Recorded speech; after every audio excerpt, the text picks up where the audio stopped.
Hi, my name is Dr. Rowan Martindale. Hi, I'm Anna Weiss. This is Taphonomy Dead and Fossilized. It's a board game for 2 to 4 players, although with some extra pieces, up to 8 people can play. It takes between 1 and 2 hours to play, and is aimed at high school and university-aged students. The goal of the game is to teach players about taphonomy. Taphonomy is all the different factors that affects an organism's corpse between its death and the discovery by a scientist as a fossil. These are things like the organism's physiology, the environmental setting in which it dies, and the physical and chemical changes that occur during exposure, burial, and decomposition. This game also helps you learn about the biases in discovery that influence whether or not an organism gets collected by a scientist and preserved in a museum. Taphonomy Dead and Fossilized represents a real fossil deposit found in Canada, the Jaha Tinda Lagerstätte. The board represents the ocean floor 183 million years ago, from deep ocean all the way up to shallow seas. The organisms that are the game pieces are modeled after actual fossil animals that are discovered at this site. The goal of the game is to get the largest collection of pristine fossil organisms. You are a paleontological time traveler whose mission is to create the best fossil collection for your institution's museum. You are traveling back to the early Jurassic with 10 GPS trackers. Your mission is to tag desired organisms and do everything you can to protect your specimens from factors that would reduce their chances of becoming preserved in the fossil record. The first era of the game is set in the early Jurassic, and you will be setting up your fossil specimens on the ocean floor. Each player gets 10 GPS trackers and 5 organisms at the start of the game. Tag your organisms with your GPS trackers and assign them to a marine environment, like the shallow ramp, the intermediate depths, or the deep basin. Think of this as drafting your team. Just like in real life, different types of organisms have different biologies, and so they have unique strengths and weaknesses. This means they may fare better or worse in different environments. Think of this like the stats of a player. Certain organisms may not be worth as many points as others, but they may be very hardy and able to survive a lot of damage. Be sure to check the cheat sheet or rulebook to see how to best protect different animals from different environments. Knowing your animals will help you plan a winning strategy. The other organisms get placed on the ocean floor and will get fossilized alongside your GPS-tagged organisms.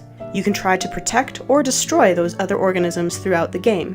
When you place each of your GPS-tagged specimens, roll the die and consult the possible ways to die sheet to see how your creature died. This represents real fossilization processes. How an organism dies will affect whether or not it will be preserved in the fossil record. For example, if an animal dies a peaceful death and floats to the bottom of the ocean, it is more likely to get preserved than if something is eaten and digested by a predator. In the first era, order doesn't matter, so whenever you're ready to kill and place your organism, go for it. If your organism is lost to the fossil record during their death, you do not get your GPS tracker back. The second era takes place in the early Jurassic. This is your chance to protect your fossils from taphonomic factors. Each player starts the second era with a hand of 5 cards from a shuffled deck of taphonomy cards and 2 burial tokens.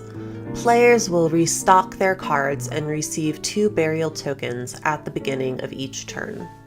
The youngest player starts, and then play proceeds around the table clockwise. Each player must play 3 actions each turn. Actions include placing a burial token or playing a card from your hand. When a card is played, place it in the discard pile. When there are no more cards to draw, shuffle and reuse the discard pile. Actions can be played on any organism on the board.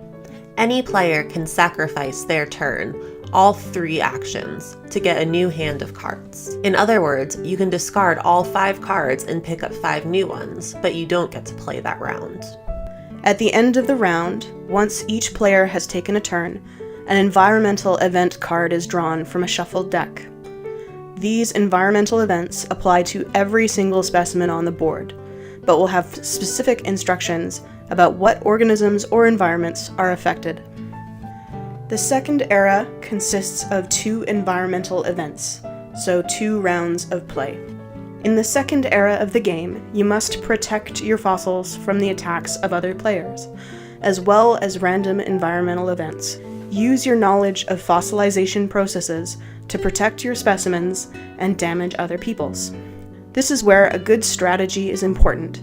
But be careful, the environmental events can be brutal and will affect all the organisms on the board. Just like in real life, specimens that are protected by burial or anoxia are more likely to survive an event than those that are sitting out on the seafloor. Keep in mind, some organisms can survive a lot of hits, but others are more delicate. After 2 environmental events, pause play. Keep all of your cards and tokens. They will be used again in the 4th era.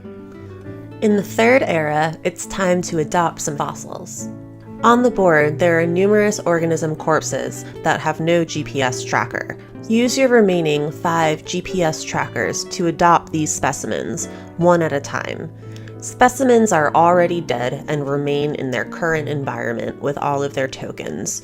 So, if you adopt a fish with no soft tissue in the mid-ramp, it stays in the mid-ramp and never gets that soft tissue back. Play will go in the same direction, clockwise, but shifts 1 player to the left, so the person who went second now goes first. Each person gets to adopt 1 animal on each turn until the remaining 5 GPS trackers are all used up.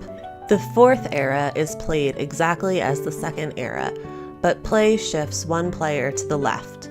The order of the players still goes clockwise. In the 5th and final era, you time travel back to the present day. Now you have to find the fossils that you so carefully have curated. Each player starts the 5th era with a hand of 5 cards from a shuffled deck of discovery cards. Players will restock their cards at the beginning of each turn. Play shifts 1 player to the left. The order of play still goes clockwise. If you're playing with 4 people, this should mean that each person has been first and last 1 time. Each player must play 3 actions, i.e. 3 cards in each turn. Any 2 cards can be played together to collect an untagged fossil or a GPS tagged fossil that belongs to the player. This counts as 2 cards or 2 actions played. Any player can sacrifice all 3 actions of their turn to get a new hand of cards. In other words, you can take your turn to discard all 5 cards and pick up 5 new cards, but you don't get to play that round. The 5th era proceeds until all tagged fossils have been found. After all the GPS tagged organisms have been found, a final round is played if players have the cards to discover untagged fossils or to steal fossils. Just like in real life, not every organism that becomes a fossil will be found and put in a museum or scientific collection. But be careful. If you have wrecked someone's collection in a previous era, they may now come for your fossils. So, how do you win the game? Take your fossil collection and tally all the points from your specimens. See the scoring sheet if you need help. The highest point collection wins. There are bonus points for a diverse collection, those that have the most different types of organisms, or a specialized collection, a collection that has the most of one type of organism. There are bonus points for the most fossils total, and the most fossils with soft tissue. As in real collections, some specimens are more exciting than others, and thus are worth more points.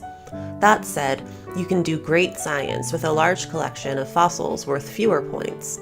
Also, soft tissue or articulated fossils are very rare and so are worth a lot of points.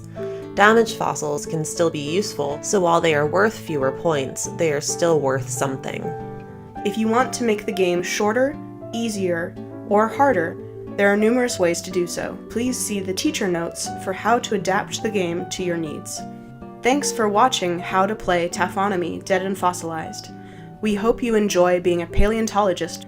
Now go out and find some fossils.